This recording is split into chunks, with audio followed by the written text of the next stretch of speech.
Olá, você. Bem-vindo ao episódio 29 dos nossos bate-papos sobre a economia. Como você já sabe, aqui você vê a economia sem enrolação, de maneira bem simples e com vários exemplos práticos. Resolvi produzir esse episódio, que inicialmente não estava planejado, nessa série sobre desemprego, para que possamos compreender o conceito econômico sobre produtividade do trabalho.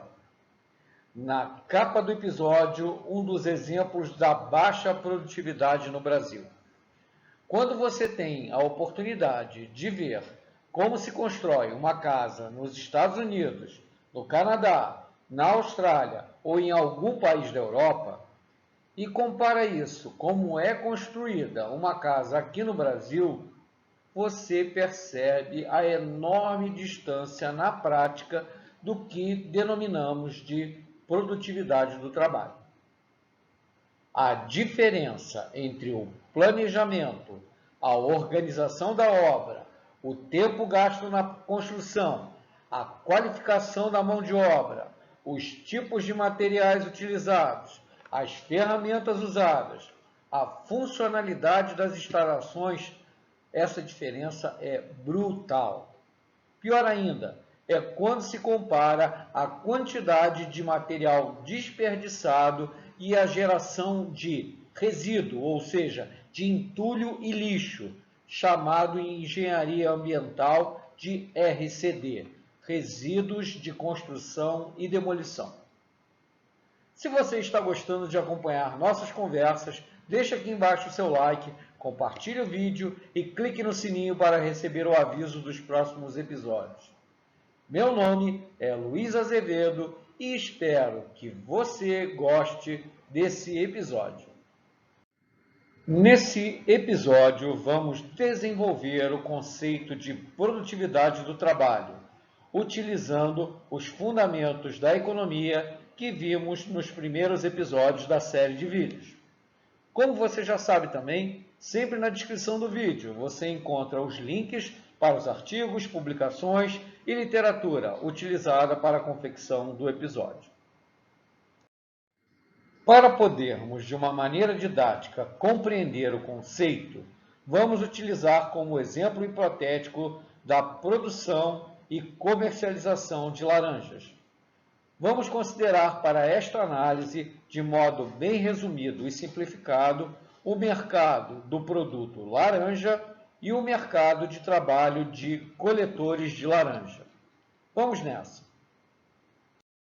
Então, lembrando da Feira Livre e das curvas de oferta e demanda. Qualquer dúvida, veja um episódio 3 da série, que fala sobre oferta e demanda. No nosso velho gráfico conhecido de preço versus quantidade, temos a curva vermelha D, que representa a curva de demanda de laranjas pelas donas de casa, e a curva azul O, que representa a oferta de laranjas pelos feirantes. No ponto onde a curva vermelha de demanda cruza com a curva azul de oferta, temos o ponto de equilíbrio de mercado, E, que determina a quantidade de equilíbrio Q estrela e o preço de equilíbrio P estrela. Lembraram? Simples e fácil. Agora, vamos dar uma olhada no mercado de trabalho dos colhedores de laranja. Então, da mesma forma, no gráfico preço versus quantidade, que agora vamos só definir P como preço do salário ou salário e Q como a quantidade de colhedores de laranja, do mesmo modo, temos a curva verde de demanda de trabalhadores ou colhedores pela empresa produtora de laranja e a curva roxa de oferta de trabalho pelos colhedores de laranja. No ponto onde a curva verde de demanda por trabalho cruza com a curva roxa de oferta de trabalho, temos o ponto de equilíbrio A desse mercado de trabalho, que irá determinar a quantidade de trabalhadores de equilíbrio, L, ou seja, o número de trabalhadores que serão empregados, e o preço de equilíbrio de salário, W, ou seja, o salário que esses colhedores receberão ao serem contratados. Até aqui bem tranquilo? Mas agora vamos ver como ocorre a relação de equilíbrio entre esses dois mercados intrinsecamente ligados, o mercado de produto e o mercado de trabalho. Para isso, nós iremos precisar usar a análise da produção de laranjas. Vamos nessa. Se você se interessar pela demonstração completa do conceito econômico da produtividade do trabalho, a partir de um exemplo numérico de uma empresa fictícia, a Pomar Citrus, recomendo assistir à segunda parte do episódio 29. Resumindo, no mercado competitivo, vários compradores e vários produtores de produto, e com vários ofertantes de trabalho e demandantes de trabalho, temos, como você pode observar no exemplo da empresa Pomar Citrus, que a empresa maximiza o lucro quando o produto marginal do trabalho é igual ao custo marginal do trabalho, ou usando a fórmula básica, PMGT é igual a CMGT.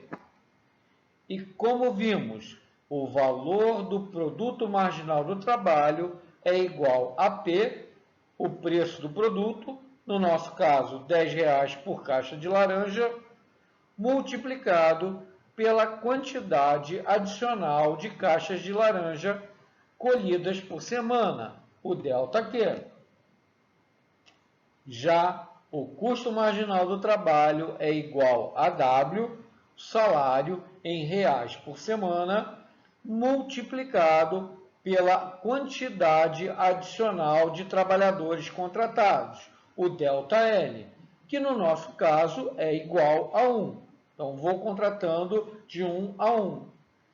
Nessa igualdade, P vezes ΔQ igual a W vezes ΔL, e fazendo o rearranjo matemático, temos que o ΔQ dividido pelo ΔL, isto é, a variação da quantidade adicional produzida pela quantidade adicional de trabalhadores contratados, é a definição de produtividade do trabalho.